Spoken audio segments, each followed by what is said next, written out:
이번 시간은 일상생활에서 쉽게 접할 수 있는 법률 사안들을 살펴보는 법률 이야기 시간입니다. 최대은 변호사와 이야기 나눠봅니다. 변호사님 반갑습니다. 예, 반갑습니다. 오늘은 최근 국회에서 통과된 임대차 3법에 대해 설명해 주신다고요? 예, 집권 여당인 더불어민주당의 주도로 지난 30일, 7월 30일 국회에서 처리된 주택 임대차 보호법 중에서 한 3개의 조항이 개정이 됐는데 이제 전월세 시장이 이제 대변화에 직면했습니다. 네. 그 속칭 임대차 3법이라고 하죠.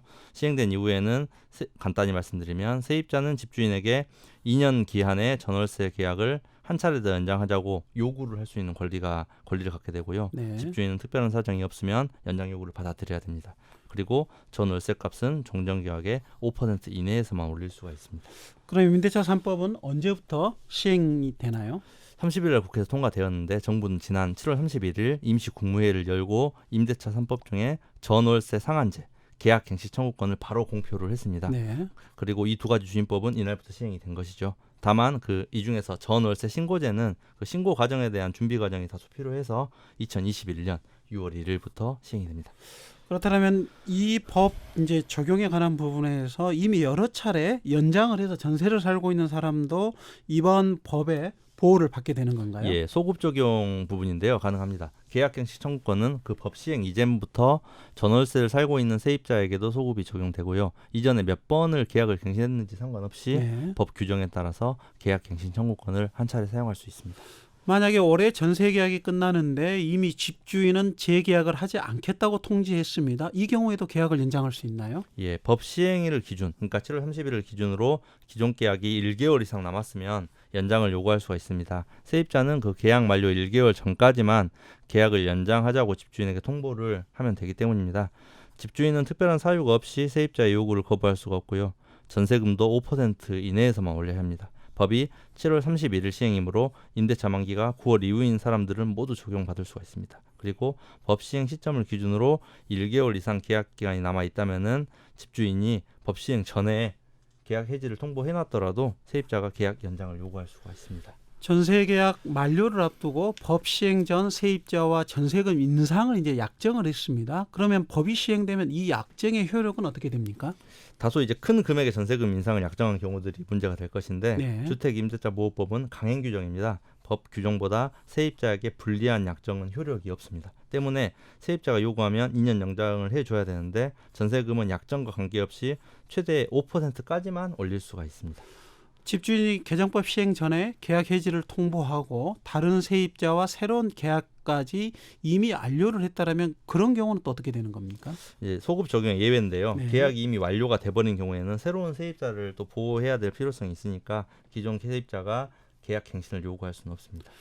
계약 갱신 청구를 하려는데 집주인이 이제 집을 다른 사람에게 팔았고 새로운 집주인은 직접 집에 들어오지는 않는다고 한다라면 이 경우에는 새로 집을 산 주인에게 계약갱신 청구권을 행사할 수 있나요? 예, 집을 팔면 그 매수자가 그 임대인의 권리와 의무를 포괄적으로 다 승계를 해버리기 때문에 세입자는 새로운 집주인에게 계약갱신 청구권을 기존과 똑같이 요구할 수가 있습니다. 그럼 앞서 이제 설명했던 그런 상황에서 새로운 집주인이 이제 만약에 집에 들어와서 살 계획이다. 그러면 어떻게 되는 건가요?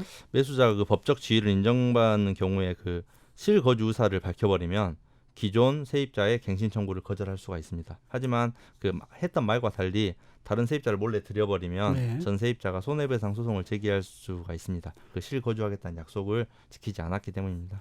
그럼 집주인이 세입자의 갱신 요구를 거절할 수 있는 경우도 있습니까? 예, 법에는 집주인이 직접 들어가 살거나 자기의 직계 존속, 직계 비속이 거주할 목적인 경우에 한정적으로 갱신 요구를 거절할 수가 있고요. 네. 다만 2년 동안 실거주해야 되고 세입자는 집주인에게 실거주 사유를 증명해 주라고 요구할 수가 있습니다. 네, 실거주했을 경우에만 예. 거절할 수 있다는 거고요. 예.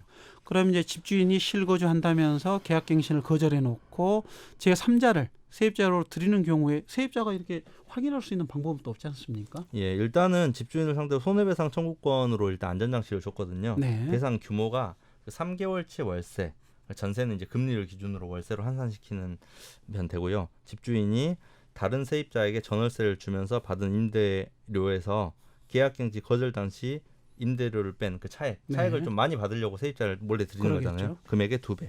아니면 입증해야 되는 부분인데 갱신 거절로 인해서 임차인이 이제 입은 손해가 있을 거 아니에요. 이사를 간다든지 그런 손해액 중에서 가장 큰 액수를 정해서 청구할 수가 있는데 일단은 이 경우에는 이전 살던 집에서 집주인이 사는지 새 세입자가 들어왔는지를 확인해야 된다는 네. 그 증거사료 수집 부분이 상당히 앞으로 문제가 발생할 우려가 좀 있는 것 같습니다.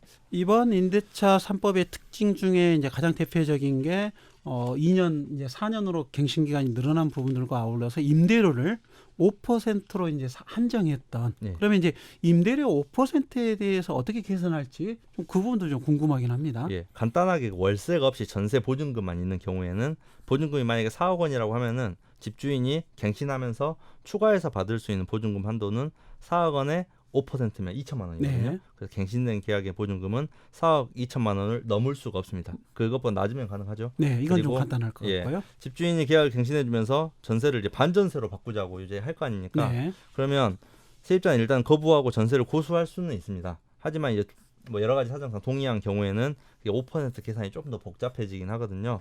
아까 4억 원으로 기준해보죠. 네. 반전세로 바꾸기로 동의를 했는데 집주인이 보증금 4억 원짜리 전세를 보증금 1억 원에 월세 150으로 바꾸자고 요구를 하는 경우를 좀 생각을 해볼게요. 네.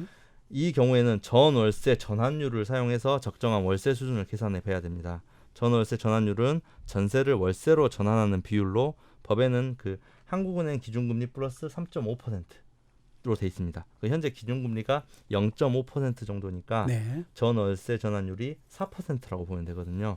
그래서 임대료를 상한인 5%까지 올린다고 하면은 기존 전세 보증금 위주로 계산하면 4억 2천까지 네, 그렇죠. 올릴 수 있잖아요. 근데 새로 정한 보증금이 1억 원이라 했잖아요.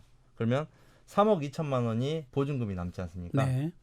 이 경우를 이제 월세로 전환해야 되는데 3억 2천만 원 부분을 4% 적용을 해버리면 1,280만 원이고 이를 12로 나누면 106만 원 정도 되거든요. 때문에 집주인이 제시한 150만 원보다는 106만 원이 더 낮잖아요. 네. 그래서 월세는 법적 상한이 넘는 것입니다. 복잡하잖아요. 네. 근데 이렇게 계산할 필요가 없으시고 사실은 그 정부의 등록 임대 정보 사이트인 그 렌트홈에서 임대료 인상률 계산기를 쓰면은 렌트홈이라고 검색하시면 네. 되거든요. 그 계산기를 렌트홈, 사용하시면 임대료 인상률 계산기를 사용하면 되네요. 네, 그냥 간단히 계산할 수 있습니다. 네. 그리고 전세계약서의 특약으로 계약갱신 청구권을 행사하지 않겠다라는 조항을 넣는다라면 그 효력은 어떻게 되나요? 이건 법안에 명시는 안 돼 있거든요. 근데 임차인의 불리한 계약은 무효로 보는 경향이 있기 때문에 그 계약갱신 청구 불행사 조건은 좀 특약이 무효가 될 확률이 높습니다. 근데 또 한 가지 말씀드릴 게 계약 만기가 올해 12월 10일 이후부터 내년 초에 좀 걸쳐 있으면 네. 갱신청구 행사를 좀 서두르는 게 좋거든요. 올해 12월 10일부터 그 1개월에서 2개월 전에 청구해야 된다고 기간이 바뀝니다. 그래서 계약 만기가 12월 8일이라면 11월 8일까지만 행사하시면 되는데 12월 내년 1월 20일이면은 그 2개월 이내 전부터 행사를 해줘야 되거든요. 네. 집주인의 이익을 위해서. 그래서 좀 기간이 넉넉하게 두고 통보를 해야 된다는 단점이 있습니다. 네, 오늘 임대차 3법 내용에 대해서 세세하게 준비해 오셨는데 오늘 말씀 감사합니다. 예, 감사합니다. 지금까지 임대차 3법과 관련된 쟁점들을 살펴봤습니다.